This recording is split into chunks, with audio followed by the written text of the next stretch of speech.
Yeah, we turned it around pretty nicely, I think.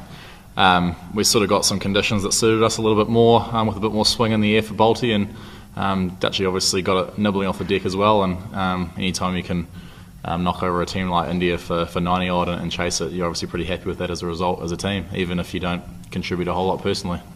But when you come away from there and you come to Wellington, conditions could be totally different. The same might not necessarily apply.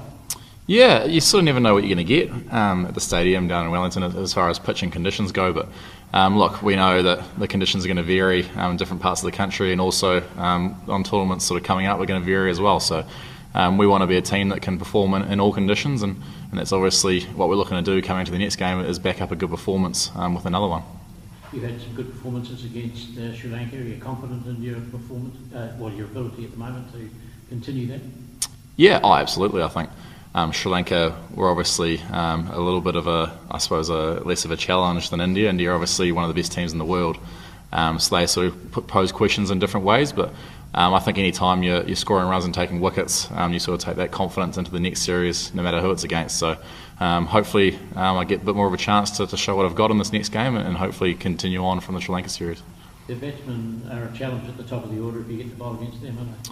Yeah, well, I think the stats speak for themselves. I think the last 2 years, their top three averages for 20 odd more than any other country in the world. So they've obviously got a whole lot of quality at the top there. Obviously, Virat is resting for the rest of the series, but there's a lot of raps on the rest of their top order as well. So it's certainly not a case of getting complacent. We've just got to go out and sort of put the ball in the right areas again, as Balti did, especially in Hamilton.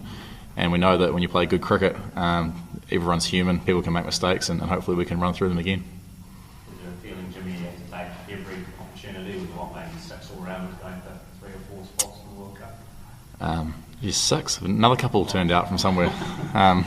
Not really. I think it's sort of almost I've done it before for me. It's a bit like Groundhog Day from 4 years ago with that World Cup race, and I think having that experience of sort of desperately wanting to make a team for a big tournament and missing out sort of puts me in good stead for this time round, and I sort of know what not to do and what not to focus on.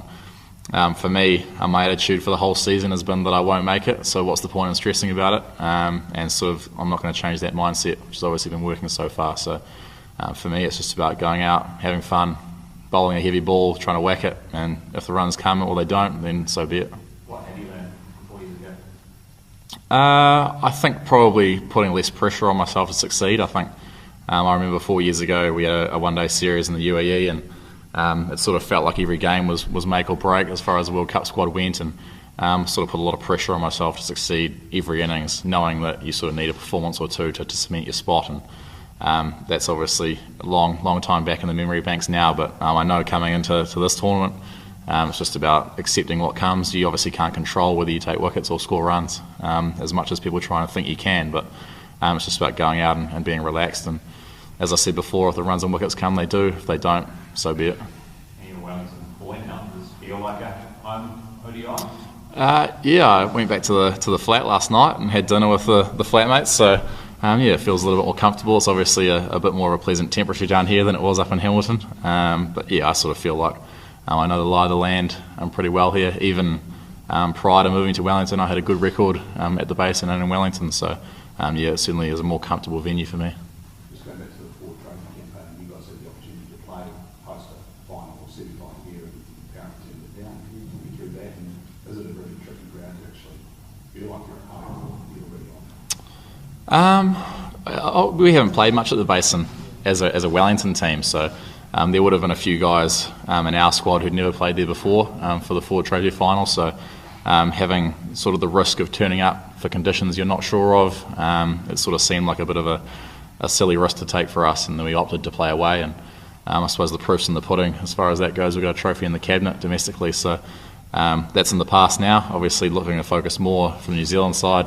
We've played at the basin a lot more as a New Zealand team, so we should know the conditions a bit better, and obviously looking forward to getting out there. Yeah, absolutely. I think in all three facets of the game, undoubtedly in my mind, I think even a couple of years ago I sort of had the ability but didn't really know what to do with it, didn't know how to sort of handle myself mentally, how to get the best out of myself, and And I think that's the big change over the last year or so for me, is actually learning to control the mental side of the game. And it's obviously paid huge dividends in the last year or so in all forms of the game. So I think I'll just take that moving forward and obviously still continue to look to improve, but I feel like I've got the blueprint now moving forward. You have to sort of pinch yourself over the last year, and you put just over a year ago on the Otago side now, chasing the World Cup.